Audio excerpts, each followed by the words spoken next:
Good morning sir. বসুন। Thank you sir. আপনার নাম? স্যার প্রহ্লাদ সরকার।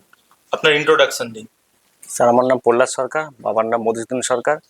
স্যার আমি উত্তর চব্বিশ পরগনা জেলা অন্তর্গত জেঠিয়া থানা গ্রাম পলাশী থেকে এসেছি। আচ্ছা, এখন কি করছেন? এখন স্যার চাকরির জন্য পড়াশোনা করছি আর টিউশনি পড়াই। আর গ্র্যাজুয়েশন কোন ইয়ারে? স্যার 2016। 2016-তে? হ্যাঁ স্যার।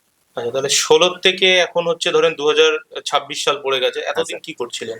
একদিন স্যার চাকরির জন্য পড়াশোনা করতাম, অনেকবারে মেরিট লিস্টে গিয়ে স্যার বাদ গেছি। তারপরে নিজেকে কি কি পরীক্ষা দিয়েছেন? Sir GD, army, police. আচ্ছা, ডাব্লিউবিপির পরীক্ষা আগে দিয়েছেন? হ্যাঁ স্যার। আচ্ছা, কোন ইয়ারে দিয়েছিলেন? স্যার 2019। আচ্ছা, ওখানে কতদূর পর্যন্ত গেছিলেন? স্যার ওখানে মেরিট লিস্টে বাদ গেছিলাম। মানে কোন মেরিট লিস্টে বাদ গেছিলেন? Final merit list sir. Interview থেকে বাদ গেছিলেন, হ্যাঁ স্যার। তাই তো? হ্যাঁ কেন হয়নি, আপনাকে কেন সিলেক্ট করা হয়নি? স্যার আমার ইন্টারভিউটা ভালো হয়েছিল, কিন্তু আমার র মার্কসটা একটু কম ছিল স্যার। আচ্ছা, আপনি এখন বর্তমানে টিউশন পড়াচ্ছেন? হ্যাঁ স্যার। আচ্ছা, ঠিক আছে। কোন ক্লাস পড়ান? স্যার 5, 6, 7 আর নিচে। আচ্ছা, কোন সাবজেক্ট পড়ান? Sir all subject. 5, 6, 7 এর অল সাবজেক্ট পড়ান? হ্যাঁ স্যার। তাই তো? ঠিক আছে, 5 এর একটা কবিতা বলেন তো। কোনো ক্লাস 5 এ পড়ানো হয় এরকম একটা কবিতা বর্তমান সিলেবাসে আছে? বাংলা স্যার? হুম। এই মুহূর্তে মনে পড়ছে না স্যার। তাহলে আপনি কিরকম পড়ান যে একটা কবিতা মনে করতে পারছেন না? সরি স্যার, এই মুহূর্তে মনে পড়ছে না। আচ্ছা, আপনার গ্র্যাজুয়েশনের সাবজেক্ট কি ছিল? স্যার ইতিহাস স্যার।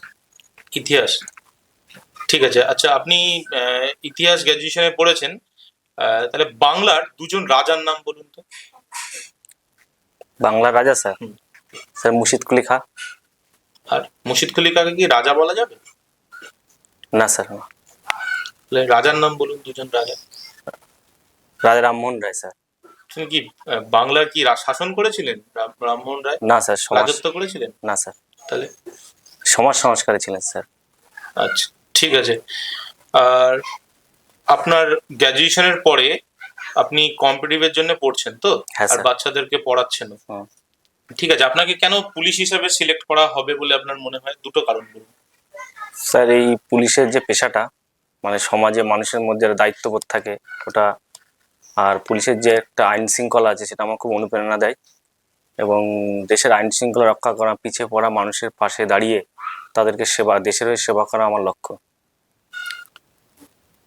আচ্ছা, ঠিক আছে। তো সে দেশের জন্য আপনি সেবা করতে চান, সে তো অন্য জবে গেলেও করতে পারবেন। হ্যাঁ স্যার। তাহলে পুলিশকে কেন চুজ করলেন? এটা ভালো লাগে স্যার। আচ্ছা, ভালো লাগে কেন? কারণ পুলিশের যে ইউনিফর্মটা সেটা আমার মনের ভেতরে অনুপ্রেরণা দেয়। আচ্ছা, ঠিক আছে। ঠিক আছে, আপনি আসতে পারেন। Thank you. Thank you sir. আপনার ডকুমেন্টস নিয়ে যান। হ্যাঁ স্যার। Thank you. বস, এবারে এসে বস। কি হয়েছে, এত ঘাবড়ে যাচ্ছিস? এই জায়গায় বসলেই বইটা মনেই পড়ছে না। বল। দুজন বাংলার দুজন, দেখ সবার প্রথম আমি বলে দিই যে যে ভুলগুলো হয়েছে। ক্লাস ধর আগে ভেবে যেতে হবে যে আমি কি বলবো। ক্লাস 5, 6, 7, 8 আমি পড়াই বলেছিস, তাহলে সবার প্রথম ওদের সিলেবাস জেনে যেতে হবে যে কি আছে, ওদের কি কবিতা পড়াস তো? হ্যাঁ। তো এমনি বলে দিলি, তা একটা কবিতার নাম বলতে তো পারবি, তাহলে বলা উচিত ছিল তো। হ্যাঁ। বাংলার দুজন রাজার নাম বলে দিতে হট করে রাজা রামমোহন রায়, আর প্রথমে নবাবের নাম বলে দিলি। মুর্শিদ কুলি খান নবাব, ভাই রাজার নাম মানে যারা হিন্দু রাজত্ব করেছে তাদের রাজা বলছে।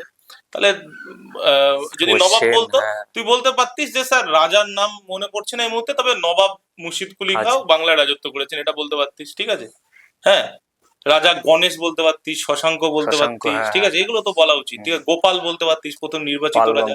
তাহলে এগুলো কি বলতো, খুব ইম্পর্টেন্ট প্রশ্ন, আর খুব ভালো ইম্প্যাক্ট ফেলে এই কোশ্চেনটা। ঠিক আছে? হ্যাঁ, তাহলে এই হিস্ট্রি যাদের সাবজেক্ট আছে তাদের কিন্তু সবাইকে জিজ্ঞেস করবে রাজাদের নাম। মোটামুটি প্রত্যেকটা বংশের যে সূচনা করেছে, যে শ্রেষ্ঠ রাজা এবং যে শেষ রাজা, এটা মুখস্থ করতে হবে। বাংলার রাজা, ভারতে কোন কোন রাজবংশ ছিল এটা পড়তে হবে, এবং সাউথ ইন্ডিয়াতে যে রাজবংশগুলো ছিল, চোল, চালুক্য, রাষ্ট্রকূট, সঙ্গম, এগুলো পড়তে হবে। ঠিক আছে? হ্যাঁ। আর কি তোর কি মনে হয় যে কি ভুল হয়েছে? আমার জিকে গুলো একটু স্ট্রং করতে হবে, জানা নেই এগুলো। আর আরেকটা হচ্ছে যে পুলিশে কেন চাকরি করতে চাস সেটাকে কিন্তু একটু বেটার ভাবে বলতে হবে, ভালো করে। হ্যাঁ, ভালোভাবে বলতে হবে। ভালো লাগে স্যার, এটা তো সবাই বলবে না, যে কোনো একটা বাচ্চাকে জিজ্ঞেস করলেও তো ভালো লাগে স্যার আমার পুলিশে। কেন ভালো লাগে? পুলিশের অনুশাসন, ডিসিপ্লিন, সমাজের প্রতি কর্তব্য বোধ, এই সমস্ত পয়েন্টগুলো 3-4টে পয়েন্ট বল, ওটাই সুযোগ পাবি বলার। হ্যাঁ, এবং আহ, একদম সমাজের মধ্যে থেকে কাজ করার সুযোগ, এই বিষয়গুলোকে বলতে হবে। ঠিক আছে, ঠিক আছে, চল নেক্সট দিন আরো ভালো হবে। ঠিক আছে, আর আমার এমনি মানে মুখে ফেস টেস ঠিক ছিল দাদা? ফেস তো দেখিয়ে দেওয়া হবে, কথাবার্তা গুলো? হ্যাঁ, ফেস তো দেখিয়ে দেওয়া হবে তোদের, ওই যে তোদের আচ্ছা, রেকর্ডিং হচ্ছে যেটা, শুধু আমার তুই জিকেটাই দেখবি তুলতে ফেস হবে? কাটিংটা। ঠিক জিকেটা তো? হ্যাঁ, ঠিক আছে। জিকেটা তুলতে হবে, বুঝলি তো। আর কনফিডেন্স না পারলে কনফিডেন্স কমে যাচ্ছে, সেটাও ঠিক আছে, এটা মাথায় রাখতে হবে।